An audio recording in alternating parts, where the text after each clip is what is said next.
pessoal! É sempre um prazer estar aqui com vocês. Sejam bem-vindos à nossa segunda videoaula da disciplina de Matemática Financeira. Trataremos principalmente da nomenclatura utilizada na prática dos cálculos financeiros. Nosso caderno didático está repleto de fórmulas e situações práticas que possibilitam o entendimento do conteúdo. Tentarei, dentro das possibilidades, não ser repetitiva, trabalhando aqui de forma a complementar o nosso material.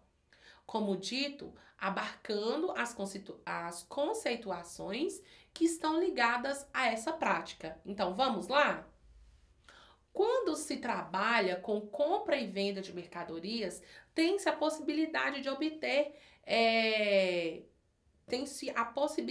de obtenção de lucros ou prejuízos, que pode ser sobre o custo ou sobre a venda. Para isso, é necessário saber primeiro o que é preço de custo de uma mercadoria, né? Que compreende o preço de aquisição acrescido das despesas diretas sobre a compra e a venda, e ainda das despesas de administrações tributárias, como o PIS, COFINS, ICMS e outras de funcionamento da empresa. Quando se fala de taxa de lucro ou de prejuízo, imediatamente se pensa em taxa de lucro ou de prejuízo sobre o preço de custo, pois é este que representa o capital empregado pelo comerciante na compra das mercadorias a serem vendidas.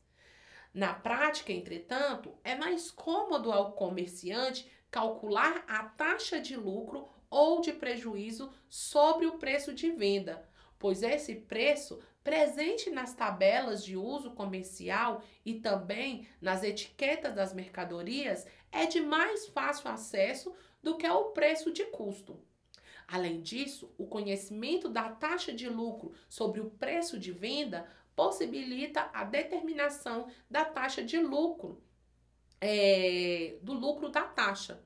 Além disso, o conhecimento da taxa de lucro sobre o preço da venda, ele possibilita a determinação da taxa de lucro sobre o preço de custo, uma vez que existe uma relação entre as duas taxas. Ao se vender uma mercadoria, pode-se ocasionar um lucro sobre o preço de custo ou sobre o preço da venda, lembrando-se que ao se comprar e ao se vender uma mercadoria, vale a lei da oferta e da demanda. Analogamente ao que ocorre com o lucro, uma mercadoria ela pode ser vendida com prejuízo sobre o preço de custo ou de venda. Falando-se dos abatimentos e aumentos sucessivos, tem-se na compra e venda da mercadoria a ação de emitir uma fatura. Essa fatura é a relação que acompanha a remessa de mercadorias expedidas com a designação de quantidades, marcas, pesos, valores unitários e totais de cada mercadoria, percentuais de descontos, impostos e etc. Muitas vezes são realizados descontos ou acréscimos sucessivos nessas faturas decorrentes de ofertas de pagamento à vista, entre outros, né? Para descontos e multas, impostos para acréscimo. Uma empresa distribuidora, ela pode oferecer abatimentos sucessivos sobre o valor da fatura para calcularmos o valor líquido dessa fatura. Podemos calcular os lucros parciais correspondentes aos abatimentos sucessivos, respeitando a ordem das taxas até obtermos o líquido final. Para aumentos sucessivos, nós temos que, no lugar do valor líquido, teremos o valor montante ou valor futuro. E como são aumentos, né, iremos adicionar as taxas ao invés de subtraí-las como no desconto. Quando nos referimos aos juros, temos que ter em mente que são a remuneração dada a qualquer título de capitalização, seja pelo uso do capital empregado, seja pela aplicação do capital em atividades produtivas durante um certo período e a uma determinada taxa. Esse intervalo de tempo usado na aplicação do capital a uma referida taxa é denominado período financeiro ou período de capitalização. Os juros, eles são fixados através de uma taxa percentual que sempre se refere a uma unidade de tempo ano. Ano, semestre, trimestre, mês, dia e etc. A taxa de juros mede o curso da unidade de capital no período a que se refere. Essa taxa ela é fixada no mercado de capitais pela variação entre as forças que regem a oferta de fundos e a procura de crédito e a razão entre os juros pagos ou recebidos e o capital aplicado num determinado período de tempo. Os problemas financeiros, eles dependem basicamente dos fluxos de entradas e saída de dinheiro no tempo. Esse fluxo, ele é mais conhecido na prática como fluxo de caixa e é geralmente representado por um diagrama convencional de setor chamado de diagrama de capital no tempo. Vejamos no próximo slide que essas informações elas podem ser representadas também da seguinte forma. Falemos então agora acerca dos juros. Os juros, eles são classificados em simples e compostos, dependendo do processo de cálculo utilizados. Juros simples são aqueles calculados somente sobre o capital inicial, quando o regime é de juros simples. A remuneração pelo capital inicial aplicado, ele também é chamado de principal, ou ainda valor presente. É diretamente proporcional ao seu valor e ao tempo de aplicação. O fator de proporcionalidade é a taxa de juros, sendo que varia linearmente ao longo do tempo. 1% ao dia é igual a 30% ao mês, que é 360% ao ano. Os juros compostos, eles são aqueles calculados sobre o montante ou o valor futuro relativo ao período anterior, a partir do segundo período financeiro. Portanto, concluímos que o montante nos juros, no regime de juros compostos, é igual ao de juros simples. No primeiro período, é maior do que o regime de juros simples. E a partir do segundo período, a diferença entre os dois regimes, ela pode ser facilmente verificada, pois o juro simples é linear e o composto ele é exponencial. Com relação aos descontos, podemos dizer que todo título de crédito tem uma data de vencimento. Porém, o devedor ele pode resgatá-la antecipadamente, obtendo com isso um abatimento, denominado desconto.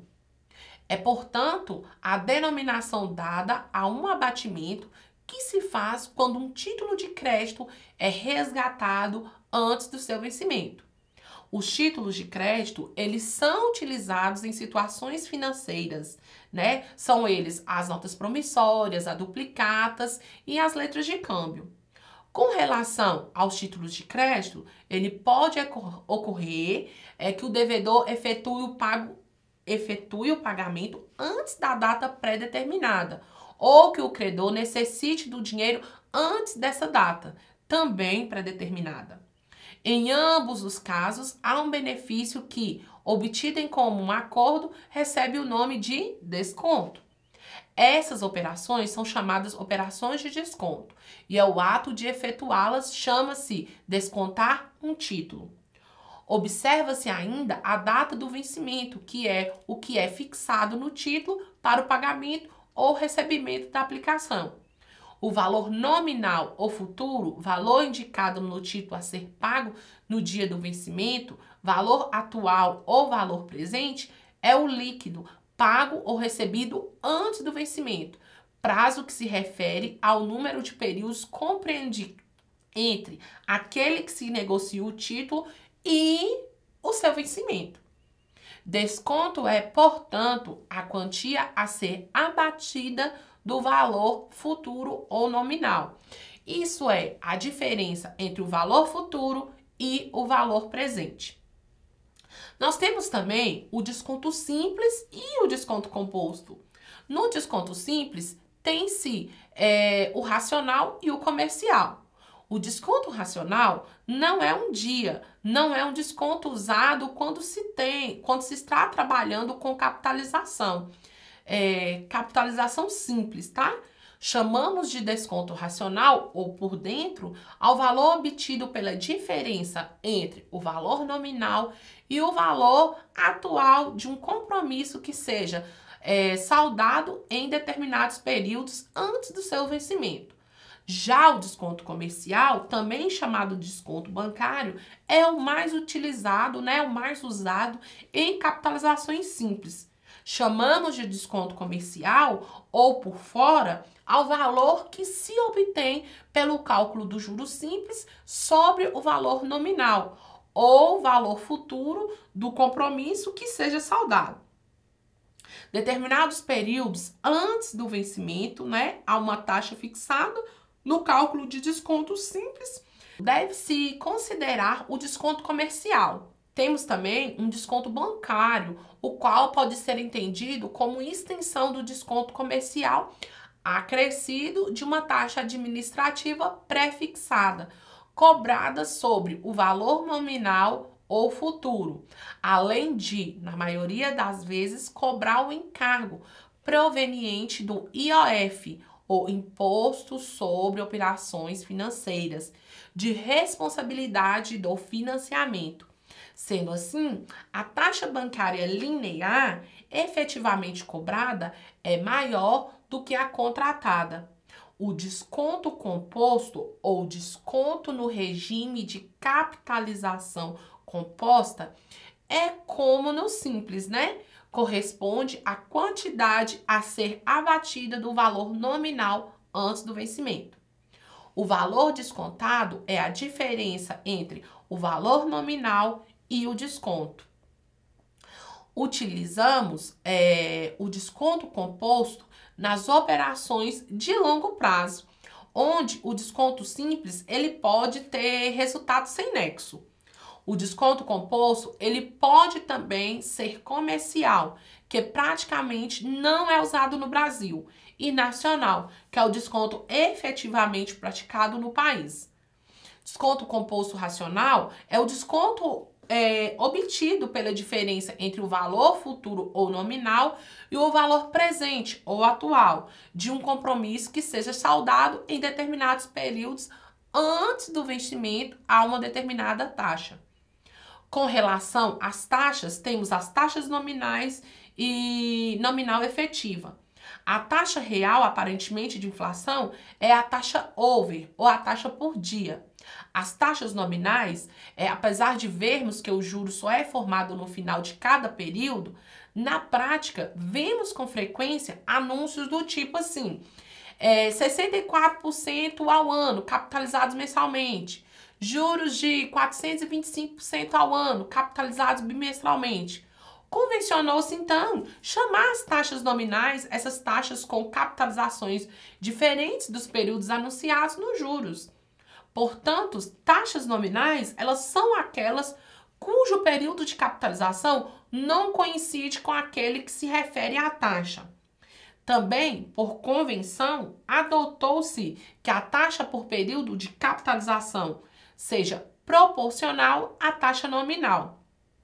A taxa nominal efetiva é a taxa anual equivalente à taxa do período de capitalização pedido. A taxa real, aparentemente de inflação, é quando se realiza uma operação financeira a uma determinada taxa. Espera-se uma remuneração do capital utilizado na operação a essa mesma taxa.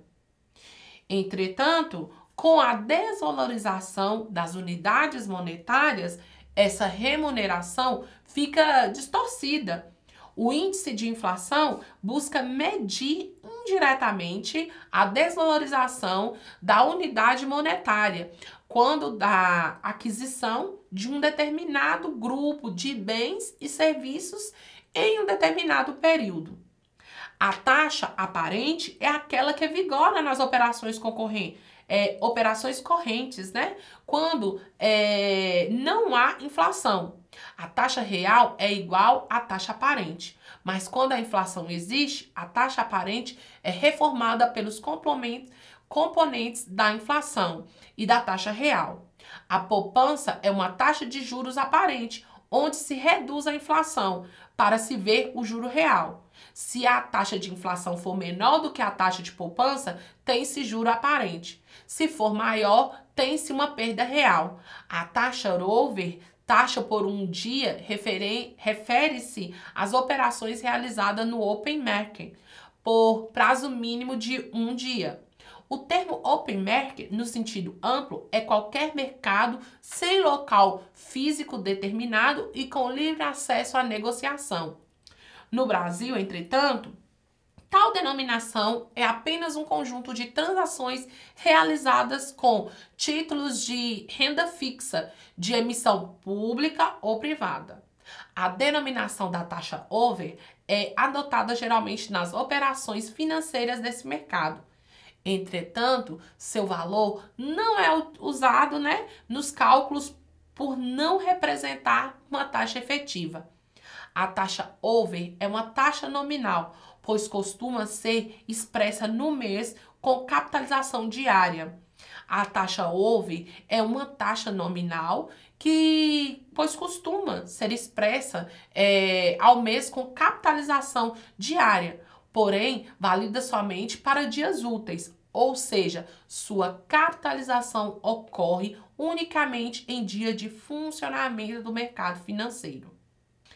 Caso se queira realizar uma operação com mais de um dia, utiliza-se o conceito de taxa nominal para converter a taxa over por um dia e, em seguida, utiliza-se o conceito da taxa efetiva, para capitalizar, ou seja, converter a taxa over por um dia para o prazo da operação. Uma vez tratadas, acerca das taxas, falando sobre as rendas certas ou anuidades, quando uma série de pagamentos eles têm valores variáveis e periodicamente diferentes. É necessário que se resolva como se dá cada aplicação ou pagamento de forma independente, o que acarreta, na maioria das vezes, uma sobrecarga de cálculo a uma série de pagamentos ou recebimentos iguais com intervalo de tempos iguais. Chamamos de rendas certas ou anuidades para aquelas que têm mesmo mecanismo que facilitam a resolução dos cálculos. Denomina-se renda a sucessão de depósitos, capitalizações ou prestações, amortizações em épocas diferentes destinadas a formar um capital ou pagar uma dívida. Nas aplicações financeiras, quando o objetivo é constituir um capital em data futura, tem-se o processo de capitalização. Caso contrário, quando se quer pagar uma dívida, tem-se o processo de amortização. Pode ocorrer também o pagamento pelo uso sem que haja amortização, o que é o caso dos aluguéis, as rendas ou anuidades. Quanto às formas de pagamento ou de recebimento, eles podem ser de dois tipos de rendas certas ou determinísticas, que são aquelas cuja duração e pagamento são pré-determinados, não dependendo de condições externas. Os diversos parâmetros, como o valor dos termos, o prazo de duração, a taxa de juro e etc., são fixas e imutáveis. Podem ser construídas por aplicações iguais e em série, com a finalidade de se formar o montante num futuro pré-estabelecido. Prestações assumidas hoje como forma de empréstimo prestações de bens adquiridos e etc., né? As rendas aleatórias ou probabilísticas ocorrem, né, quando pelo menos um dos parâmetros é uma variável aleatória. Isso é, não se pode ser previamente determinada e o número de termos é indeterminado. Exemplo, seguro de vida. Os valores de pagamento, as mensalidades são certos, sendo aleatórios o valor do seguro a receber. Quando da causa de morte e a data de recebimento, né? A data de morte. Então, vejamos aqui algumas definições importantes acerca do assunto tratado. Anuidade ou renda certa quer dizer capitais, pagamentos ou recebimentos referidos a uma dada taxa de juro. Termos da anuidade, valores que constituem a renda. Período, intervalo de tempo entre dois termos, né? A duração da anuidade. Soma dos períodos, valor atual ou presente de uma anuidade. É a soma dos valores atuais dos seus termos para uma mesma data focal, a uma mesma taxa de juros. Montante ou o valor futuro da anuidade é a soma dos montantes dos seus termos a uma mesma taxa de juros em uma mesma data focal. Vejamos agora a classificação das anuidades. Uma série de pagamentos ou recebimentos é representada por um fluxo de caixa. Os fluxos de caixa, eles podem ser verificados, né, das mais variadas formas e tipo.